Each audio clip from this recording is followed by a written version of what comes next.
অন্তর্বর্তী সরকারের প্রধান উপদেষ্টার দায়িত্ব নেওয়ার পর প্রথমবারের মতো চট্টগ্রাম সফরে গিয়েছেন প্রফেসর ডক্টর মোহাম্মদ ইউনূস। মঙ্গলবার সকালে বিমান বাংলাদেশ এয়ারলাইন্সের ফ্লাইটে শাহ আমানত আন্তর্জাতিক বিমানবন্দরে অবতরণ করেন প্রধান উপদেষ্টা।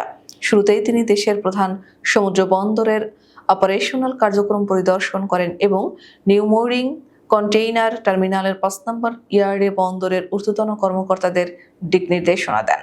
প্রধান উপদেষ্টা ডক্টর মোহাম্মদ ইউনূস বলেন, বহুদিন থেকে আসবো, সবার সঙ্গে দেখা করে অগ্রগতি জানবো, তার জন্য অপেক্ষা করছিলাম।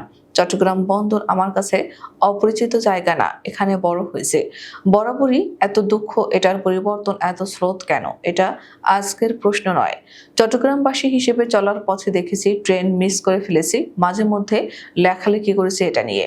প্রথম দিন থেকে চেষ্টা করছি কিভাবে এটার পরিবর্তন করা যায়, একটা সত্যিকার বন্দর হিসেবে তৈরি করতে হবে। তিনি বলেন, বাংলাদেশের অর্থনীতি পাল্টাতে হবে, তাহলে চট্টগ্রাম বন্দর ভরসা, এটা বাদ দিয়ে বাংলাদেশের অর্থনীতির নতুন অধ্যায়ে যাওয়ার সুযোগ নেই। এ পথ খুলতে হবে।